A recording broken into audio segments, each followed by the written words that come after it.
Once upon a time, there was a Roman city surrounded by invaders. And one morning, the birds of that city grew restless, moving their young, flying toward water. It was an omen. So Attila and his Huns attacked. The city fell, and like the birds, the refugees fled into this lagoon.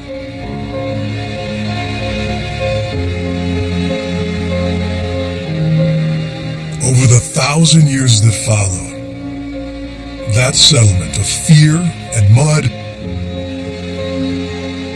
grew into the most beautiful city in the world.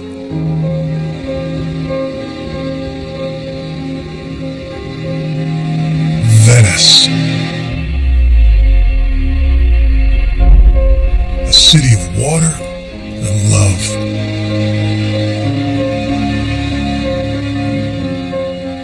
But what happens when there is too much water and way too many lovers? In an age of rising seas and exploding populations, Venice is in real trouble.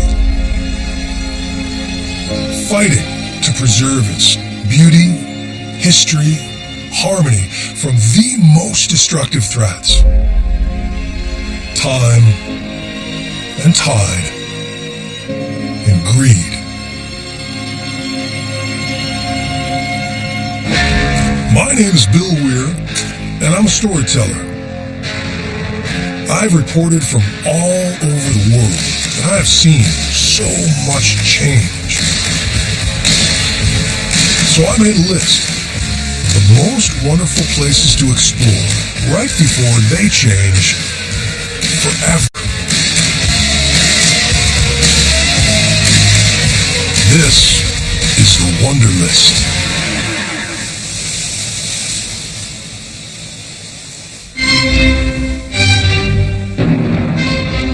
Watch this, just like New York. Taxi! No one ever forgets their first trip to Venice. You jump into a motoscafi, say goodbye to land and logic, and follow a liquid path back through the centuries. Waiting somewhere out there are magnificent relics of faith. Faith in the creative power of God and man. Art you can see and hear and taste. History you don't have to imagine. Fathers of the Renaissance pointed their noses into the same breeze. Scoundrels and saints and survivors of Black Death scanned this same horizon. And suddenly, you are turning onto the most amazing main drag in the world. And if you are not moved by your first trip down the Grand Canal, well, you're just made of wood.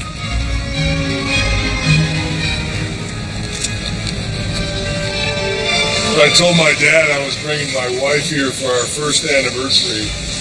He said, "Where are you going to take her for your 10th? The moon? Way to peak early."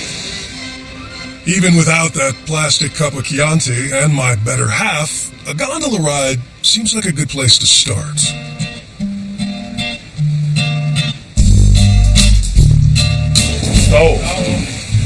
Of the 433 licensed gondoliers in Venice, Giampaolo is the undisputed heavyweight champion. The last important race was in September, and I was the winner. You won. Yeah. Note the modest pause here before he mentions how often he wins the gondola Super Bowl. 11 times. 11 times. This is my 11th one. So every passing boat brings a glint of recognition and respect.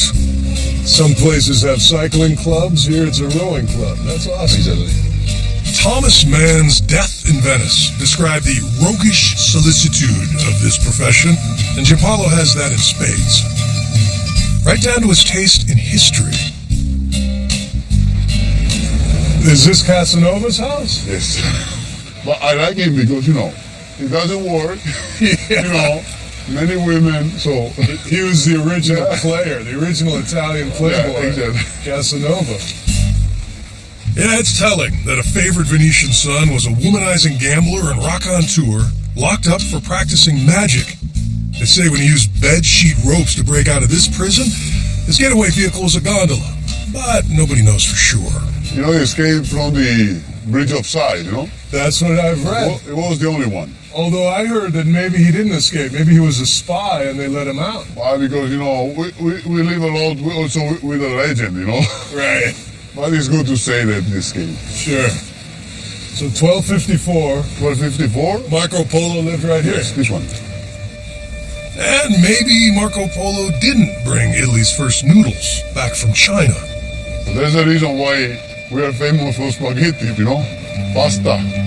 But why let facts get in the way of a good story? This place lulls you into literally going with the flow. And it's easy to forget that this is a working city. Buongiorno. Oh. See, even the garbage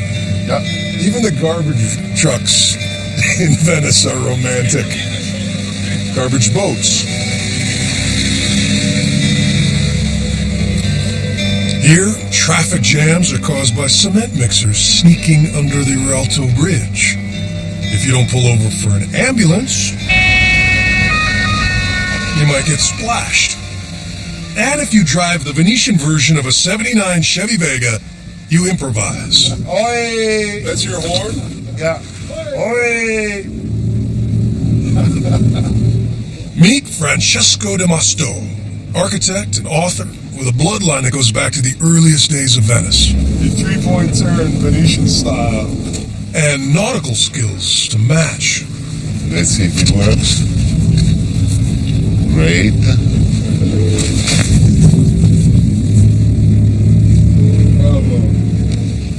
Unlike some gondoliers, his history lessons are grounded in years of careful study. And this is a marvelous house. Look, is the same period of my building, and they have an overflow a bridge that goes from there to the garden.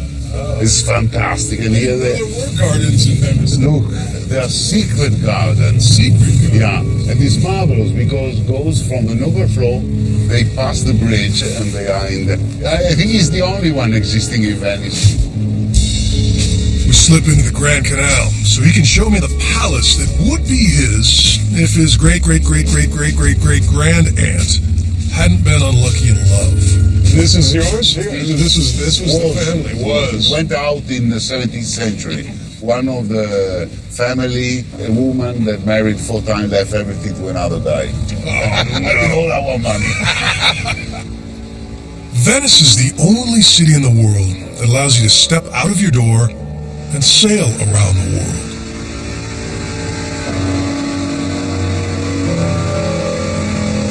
But the price is being surrounded by the whims of the sea, being totally cut off. How do most mainland Italians regard the Venetians? We are strange people. I think I remember I had some friends that they saw some people like on the window. Oh, that is a Venetian, like an animal in a zoo. Do you consider yourself a Venetian first and an Italian second? Or? Sure. The Venetians at the time in 1600, or they were saying first Venetian, then Christians.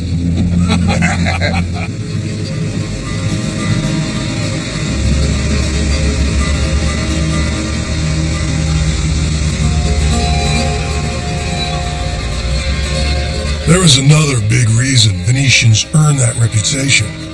And as buongiorno becomes buonasera, we're about to see it in real time. And it starts with a very distinctive sound.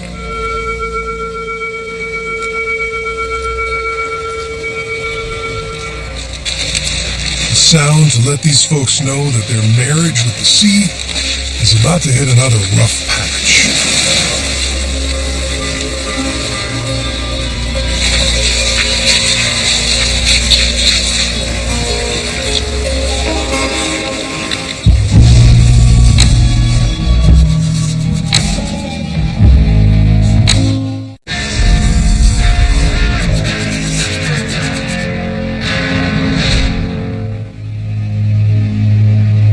Unlike anyplace else. Venice is a mix of both man-made beauty and audacity. I mean, even with modern engineering, it would take gigantic cogliones to place art-filled cathedrals in the middle of a salty lagoon atop shifting mud. Long before cranes or mechanical pile drivers were even a thing, Venetians figured out how to pound thousands of wooden piles into the muck, topped with layers of wood and rock.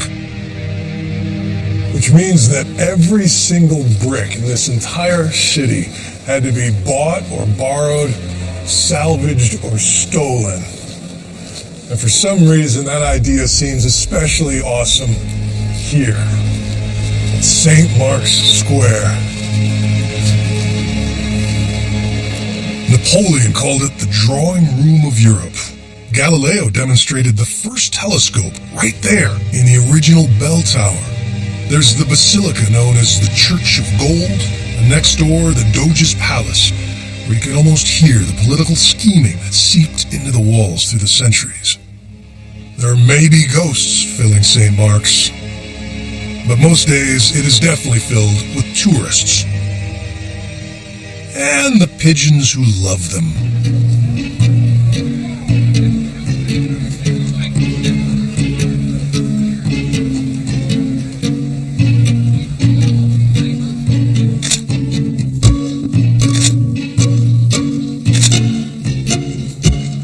So legend has it that these guys are direct descendants of the pigeons that followed the initial settlers, the ones who were fleeing from the barbarians 1,500 years ago. I have no idea whether or not that's true, but as a New Yorker, it's everything I can do to keep from screaming in terror right now. This is like, I'm losing my camera. Thanks a lot. Thanks for that. Selling bird seed and selfie sticks is a new kind of cottage industry. And the cafes provide another lesson in Venetian supply and demand. This is 12 euros. That's a $16 cup of coffee, people. Wow.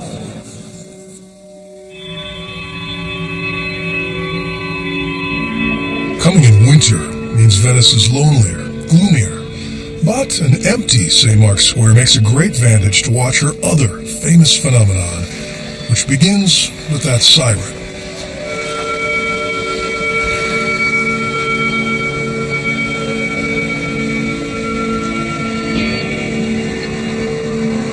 It is the sound of an approaching acqua alta, high water, propelled by moon and wind. You see, a full moon brings higher tides, and when the Sirocco winds are blowing up the back of the Italian boot, Adriatic seawater comes rushing through the three inlets of the Venice Lagoon. It's predictable, so 3 hours before the liquid lifts comes that haunting alarm. One tone means the water will reach 110 centimeters above normal. 2 tones, 120, and so on. Today it will top 130, 4 feet 3 inches above normal. Higher parts of the city will stay dry, but here in San Marco, 130 is just high enough to render your wellies worthless. I don't know why I bothered to put on the boots. Ooh, that's cold. That'll wake you up.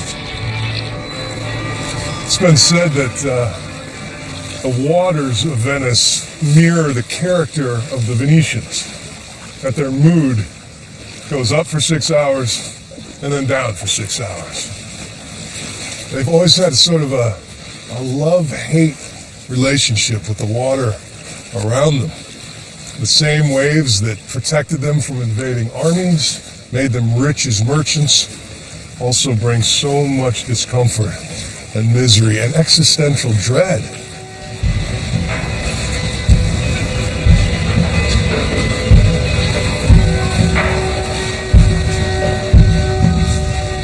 In the 1920s, there were about 400 floods like this throughout that decade. In the 90s, 2,400. Each year brings new records and new and often inelegant ways to cope. And so we have this. The crudest possible tourist transportation system. Although some in the Chamber of Commerce are trying to make the most of this recently, they put these scenes to jaunty music to prove that Venice is a perfectly livable city, even in knee-deep, freezing cold water.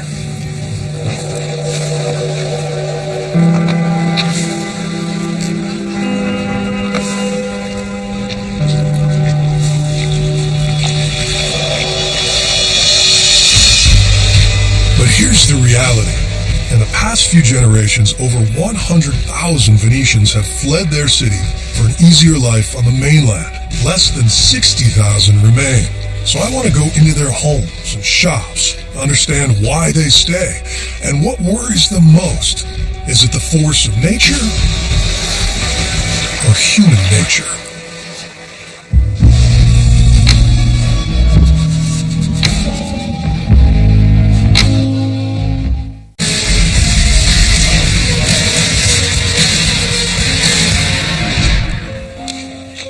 Before there were megapixels or Instagram, long before Kodak or Polaroids, there was Canaletto. He was a local kid whose dad painted theater backdrops, but he loved to work outdoors, setting his easel on the banks of the canals and developing a mastery of perspective and light. He grew rich, selling his landscapes to Englishmen on their grand tours of Europe.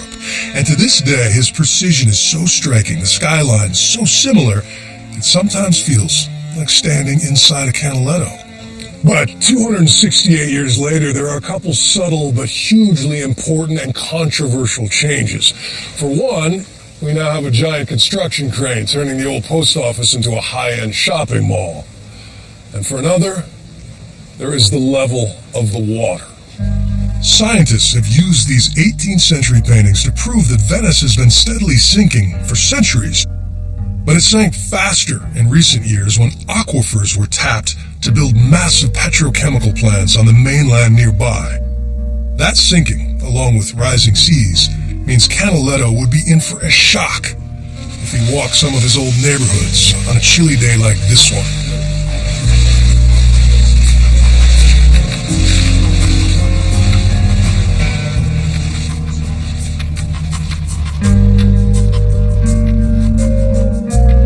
Historically, you could have walked through this without stooping. Is that years ago? Yeah, absolutely. And also they try to put an upper lever just to help the people come in, Right. but it was not sufficient. Michele Gervasuti is a native Venetian with a quick, hilarious intellect and a knowledge of the locals-only joints that open early come hell or high water. Here's to Venice. Aqua Alta Breakfast of Champions. Tiana, Bill. Ciao, ciao. So how many Aqua Altas have you seen? No, esta última settimana, 7 giorni. Do you have webbed feet like a duck? Sì, sì. Daffy Duck.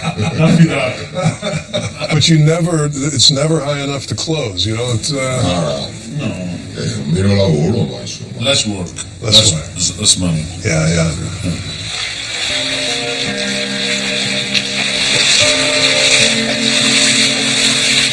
While some stay closed during Aqua Alta, others embrace their low-lying fate as a virtue.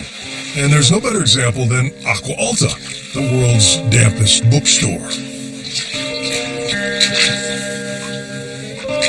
Clean up on aisle 6.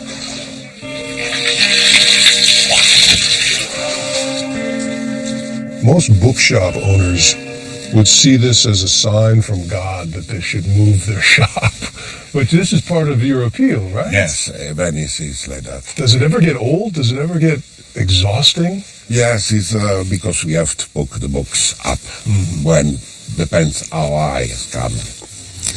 You see, I have many bathroom, both, so they... Right, yeah. Yes, bizarro bathtubs as bookshelves, the only kind used to keep water out. Waterlogged inventory? Turn it into a staircase for tourists. Books and steps.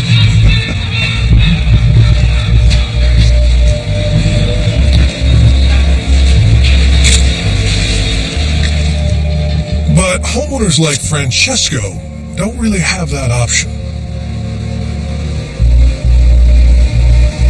Careful because a little wobbly. No, they live with maintenance headaches most can't imagine. You see, we have the high tide every day now. This is the phenomenon that there's more water coming in. Oh my gosh, look at this. This is your foyer. Yeah, This is rats incredible. and crumbling things. Oh no, it's gorgeous, my gosh. Yeah, the guy that built this house was the same that did the Rialto Bridge. No kidding. Yeah. And you were born in this house? I was born here, yes. So I remember the big floods inside here. It was all full of water. Nel centro storico di Venezia, dove i danni sono incalcolabili. He remembers November 1966, the most devastating acqua alta of all, when the water reached 6 feet 4 inches above normal and stayed there for 2 days. It is still known as La Lunga Notte, the long night. And the man in charge of the city's artwork said in 36 hours, Venice aged 100 years. E le dighe protettive. And I remember here the water was hiding. I think the first 5 steps. First 5 steps. Everything. So chest deep water. Yeah. Then you understand why even a lot of people had to move, because the ground floor are not livable so much anymore. Right. The 66 flood woke the city to a modern threat and sparked a decades-long debate on how to keep rising seas out of Venice Lagoon. Finally, in the early 80s, they settled on a radical idea. They would block the 3 inlets with a system of massive gates mounted to hinges on the ocean floor. Filled with air, the gates would rise and create a temporary seawall. They called it Mose, Italian for Moses, a guy known for parting the sea and protecting the faithful. It would take decades. It would cost billions. It would be the most ambitious engineering project in modern times.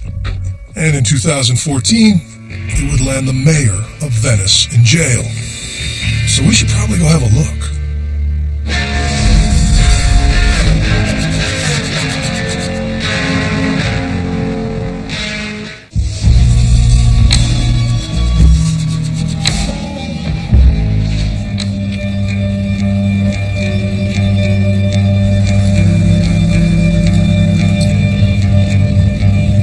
Without this, Venice would just be a soggy museum.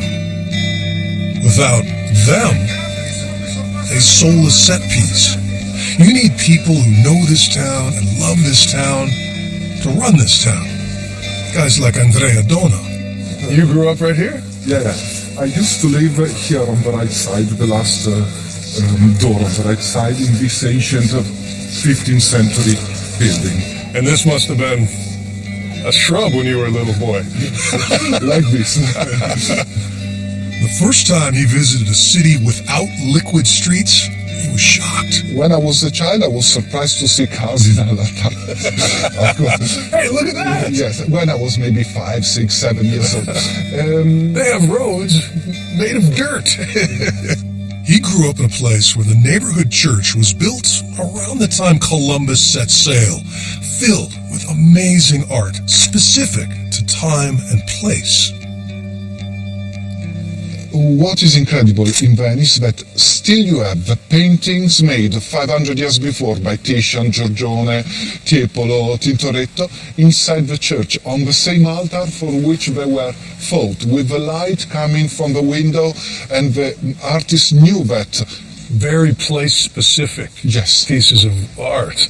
So the idea that if disaster struck and you needed to evacuate the art from Venice, you couldn't really, because it's part of the structure in a Yes, way. this is part of the structure. You see how the church stands out from the water. Water is the foundation, Yes. yes. You cannot divide these two things in Venice. And when it came to building a modern masterpiece in flood protection, these style-conscious Italians worried a lot about how it would look. It would have made a lot more sense and cost a lot less money if they had built a system like these in the Netherlands or London, giant visible barriers. But here, they didn't want anything ruining the view. So most of this massive project is hidden underwater.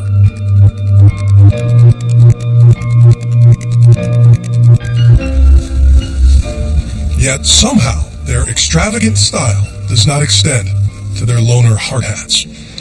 Now when we go down from the stairs we will cross this tunnel there.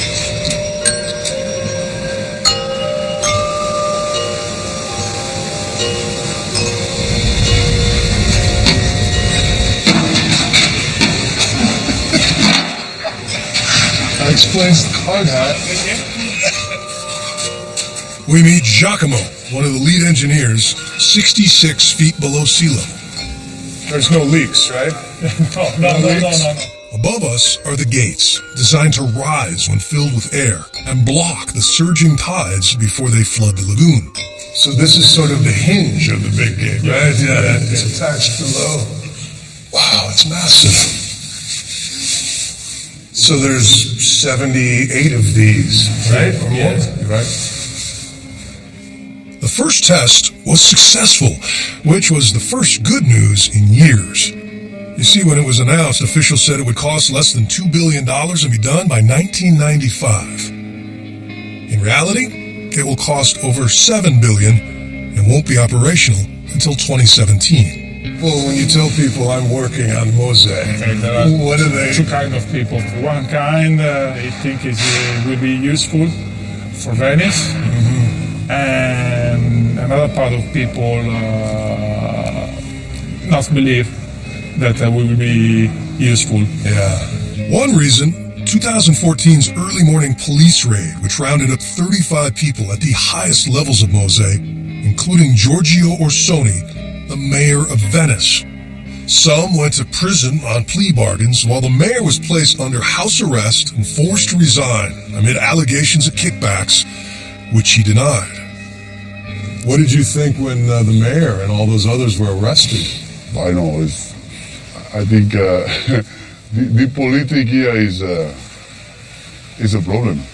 In Italy, I think more of other places. It's very corrupting, that amount of money. Yeah? Exactly, you know, billions of dollars. When you are corrupted for 10 euros, it's nothing, but there are millions of euros there. You know, it's easy to keep money.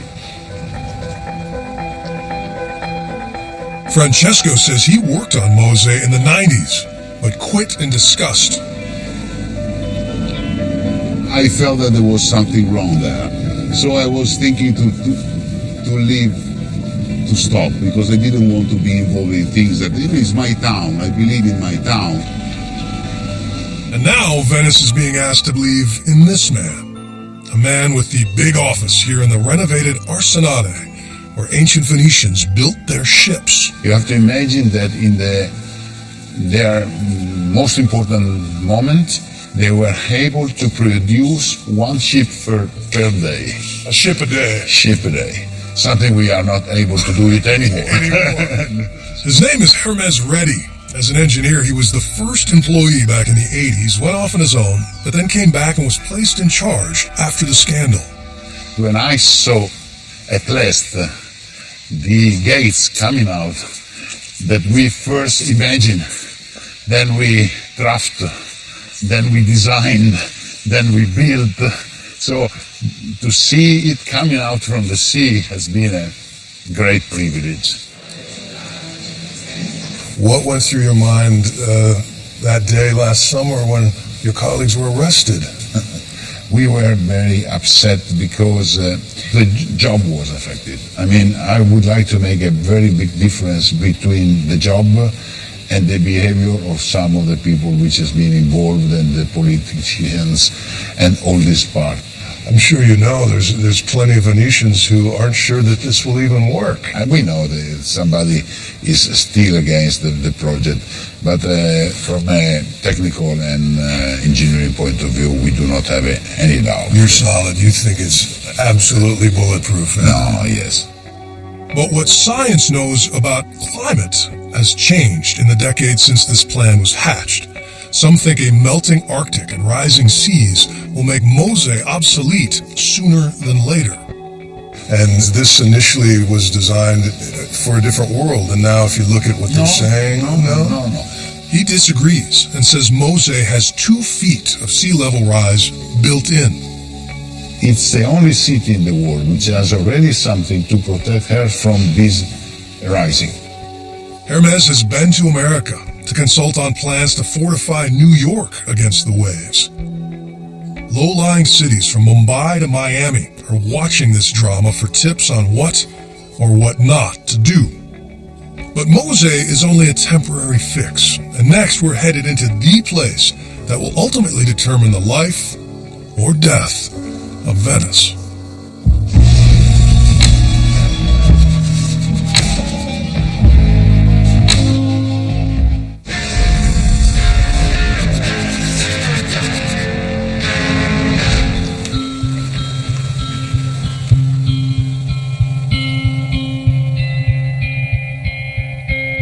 So this is all the result of the moisture, yeah? Yeah, the humidity, the salt that comes up with the bricks, because the bricks gets the water. The stone can resist to it, but the bricks takes the water down, and they are all done.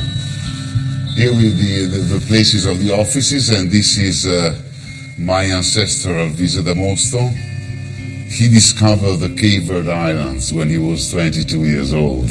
Oh yeah, slacker. I'm 50 years more than 50, and I'm going around the lagoon with a motorboat. And he discovered the Cape Verde Islands. Different point of view of the world.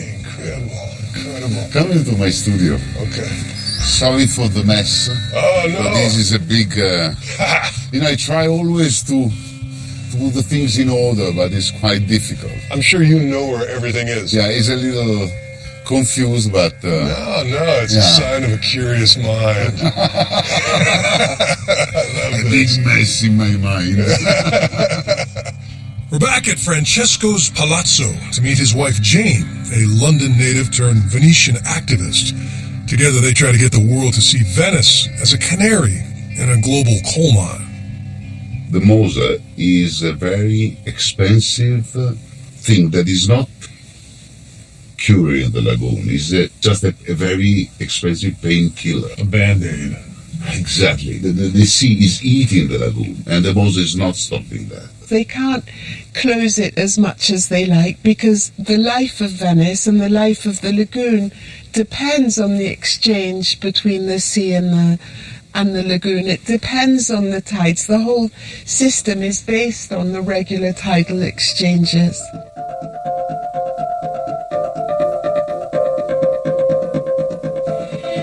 Believe it or not, there is no sewage system in Venice. Most waste is treated in septic tanks, but eventually goes right into the lagoon.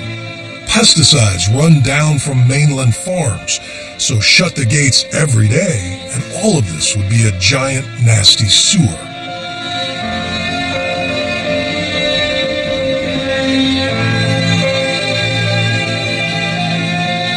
To show me what else is at risk, we motor past the color-coded island of Burano.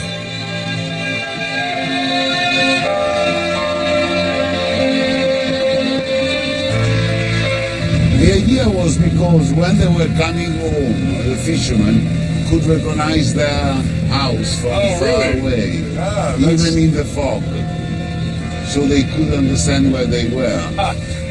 They moved the glass blowers out here for fear that they might accidentally burn down Venice.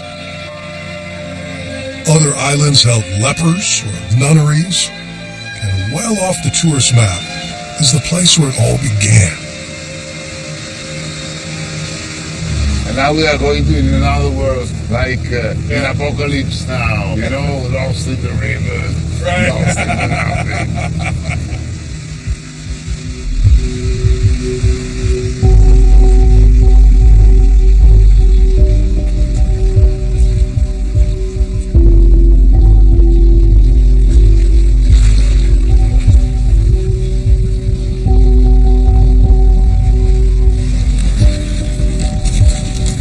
Be careful, it's slippery here.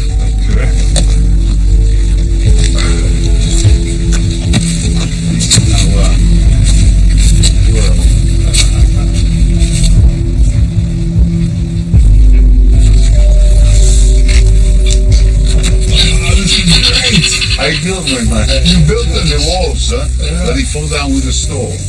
So I use all the wood, all the old wood, and I restored it with my hands. It's just a wooden thing with a lot of windows, a lot of fireplaces because it's cold inside. Yeah, it's more cold than outside. See, this is the thing. When I think of Venice, you don't picture a cabin like this, but this is how it started, right? How it started like that, yeah. Just wood. Yes, the first Venetians lived in huts like this, on little islands, just like this. And here's the nothing, you see. The island is tiny. Yeah, it's tiny. It's 30 meters. They realized early on that the survival of their community depended on the health of the lagoon. But there was a period in which the lagoon, there was less water. It was the opposite now. It was difficult to navigate inside because there was too much land. Now we are in the opposite way, that the sea is eating the lagoon. So it's always to stay in the middle, but you have to be careful to stay in an equilibrium. Right. Like when we like to drink, we have to drink in balance. Not too much. Oh, what? Now you tell me. But in modern times, keeping a place like this in balance is increasingly difficult. People know Venice is special and fragile, so they come in droves. To accommodate the demand, officials welcome massive cruise ships in recent years, and there are plans to dredge a new channel specifically for the megaliners. But the Damastos are among those locals who say the lagoon can't take any more development. And if you risk the lagoon, you risk Venice. It's the same situation on the Louisiana coastline, where they have the marshes that are so important to insulate them from the extreme effects of flooding. Exactly. They're like a hurricane sponge. They soften the blow. And also they're important for the ecosystem. They're like the lungs of the lagoon, or the kidney of the lagoon. Francesco lets me pilot us home, but I'm distracted by a multi-billion-dollar question. How does a city surviving on tourism tell some of those tourists to stay away?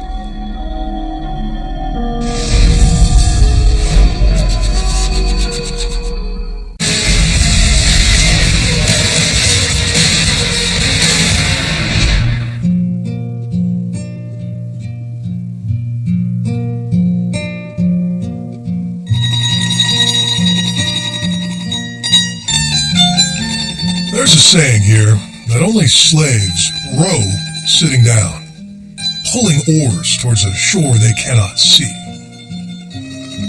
There are two movements. One, you have to push down, because the gondola back on the right, you know. Right. One is for to go. Oh, I see. But a Venetian rose standing proud, master of his own destination.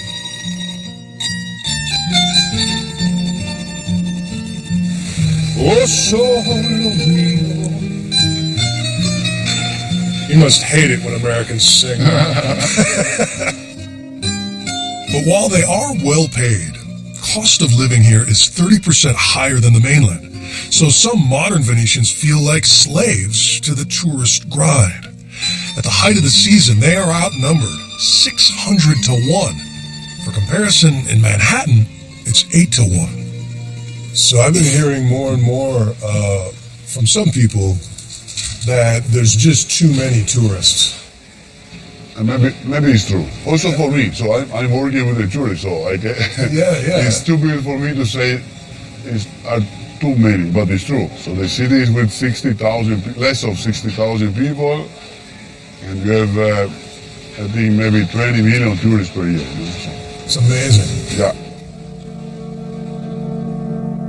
70% of those visitors don't spend the night and are what locals like Giovanni and his antique boat club call mangiare e correre, eat and run. Dozens of thousands of people arrive every day, stay here 4.5 hours, just have eat some junk food, buy a Chinese mask. The threats to the city are too much mass tourism compared with good tourism. That doesn't mean rich people. The student who arrives hitchhiking in Venice and stays here and doesn't spend is okay because he wants to live the city, he wants to know it. Yeah.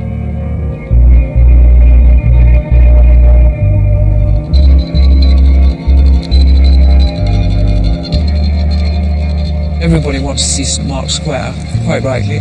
I mean, I would. Yes. They have a pretty miserable time, I think, of it because it's very expensive. For years, Anna Summers Cox ran the Venice in Peril Fund. There are not enough public lavatories. They walk all down the same alleyways, all squashed up, and then they go back at the end of the day. I don't think they have a great experience. She's part of a group hoping to stop cruise ship traffic and limit the numbers of visitors in order to save the serenity of La Serenissima. It is quite clear that they're going to have to limit the numbers quite soon, so why not do it before it becomes intolerable? And they're going to have a ticketing system. And for some reason, this is totally opposed by the town council. They say, if we have a ticketing system, it'll become like Disneyland. To which economist John Kay said, well, if Disneyland were running Venice, it'd be run a lot better. Gondoliers would have to wear mouse ears, but small price to pay.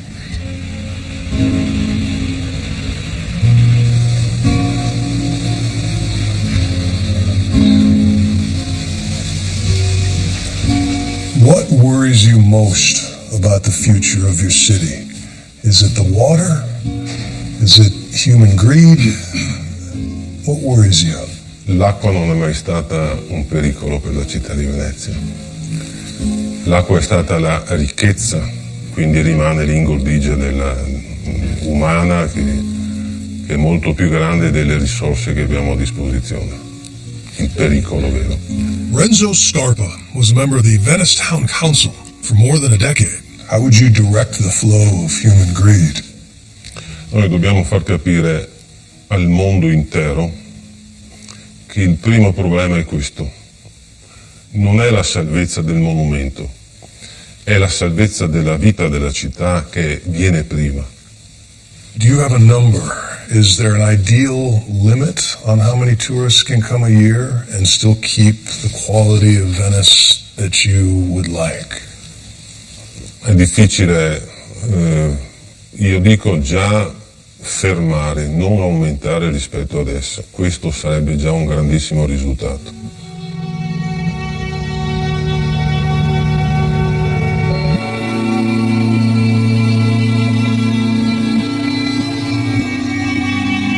I hope everyone who wants to gets to see this amazing place. I hope my daughter gets to come here on her first anniversary. And I hope she finds a modern renaissance underway, a city filled with young Venetian artists who work in paint and pixels, charcoal and computer code. But I suppose first I need to teach her that as the tide of humanity rises, we must tread softly, respectfully. That is, if we want love